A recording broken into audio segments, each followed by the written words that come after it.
அரியலூர் மாவட்டம் பல கோடி ஆண்டுகளுக்கு முன்னாடி கடலாக இருந்ததற்கான எக்கச்சக்கமான ஆதாரங்களை பல புவியியல் ஆராய்ச்சியாளர்களும் பல தொல்லியல் ஆராய்ச்சியாளரும் ஆய்வு பண்ணியிருக்காங்க.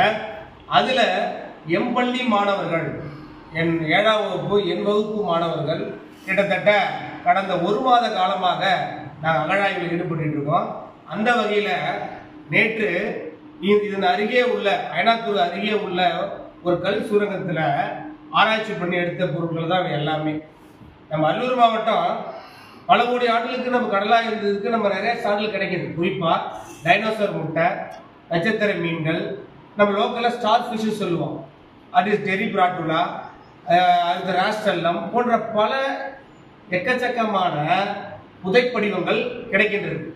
ஏன்னா பல கோடி ஆண்டுகளுக்கு முன்னாடி அரியலூர் கடல் இருந்து உள்வாங்கியிருக்கு, பின்வாங்கியிருக்கு. அதன் காரணமாக அதில் வாழ்ந்த உயிரினங்கள் விட்டு சென்றிருக்கு. குறிப்பாக சொல்லணும் அப்படின்னு பார்த்தீங்கன்னா, நம்ம அரியலூர் அருகே உள்ள கடலூர், புதுச்சேரி ஏரியாவில் உள்ள கடல் நீர் சுமார் 6.5 கோடி ஆண்டுகள் அரியலூரில் தங்கியிருக்கு. 6.5 கோடி ஆண்டுகள் பூகம்பம் எரிமலை வெடிப்பின் காரணமாக இங்கே இருந்திருக்கு. திடீர்னு மறுபடியும் ஒரு பூகம்ப எரிமலை வந்ததுனால அந்த கடல் நீர் பின்வாங்கியிருக்கு. அதனால் இந்த 6.5 கோடி வருடங்கள் வாழ்ந்த கடல் வாழ் உயிரினங்களை இங்கே விட்டுட்டு போயிட்டாங்க, கடல் நீர் விட்டுட்டு போயிடுச்சு. இதை புவியால் 60 அடி ஆழத்தில் உள்ளிறங்கி நம் மாணவர்கள் இந்த புதைப்படிமத்தை வெளில கொண்டு வந்துருக்காங்க.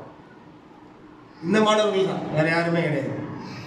கிட்டத்தட்ட அங்கே என்ன நம்மளுக்கு கிடைக்குது அப்படின்னு பார்த்தீங்கன்னா, கேஸ்ட்ரோபாட்ஸ் அப்படின்னு சொல்லக்கூடிய வயிற்றுக்காளிகள் எக்கச்சக்கமாக கிடைக்குது.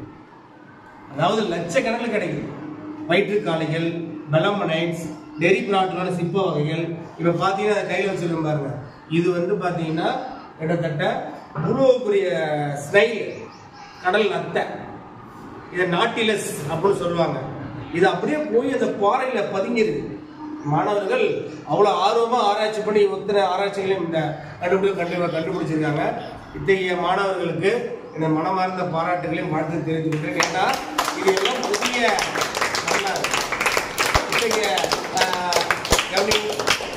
இத்தகைய ஒரு வரலாற்று சிறப்புமிக்க ஆய்வு மேலும் மேலும் தொடர்ந்துகிட்டே இருக்கும். இது நேற்று கலெக்ஷன் பண்ணது கிட்டத்தட்ட ஒரு 1000க்கு மேற்பட்ட ஆசிரியர் புதைப்படிவங்களை மாணவர்கள் வெயிலில் போராடி தாகம் தண்ணி குடிக்க கூட நேரம் இல்லாமல் 60 அடி 70 அடி ஆழத்தில் உள்ள இறங்கி சுற்றி அடித்து அந்த ஆர்வம் விடாமல் இத்தனையும் கலெக்ட் பண்ணாங்க. இது புதிய வரலாற்றை மாணவ செல்வங்கள் உருவாக்கிறாங்க. என்னுடைய மாணவர்கள் வரலாற்றில் இடம் பிடித்தவர்கள் அல்ல, வரலாற்றையே உருவாக்குவார்கள். அத்தகைய மாணவர்களுக்கு மீண்டும் மனமார்ந்த நன்றி தெரிவிக்கிறேன்.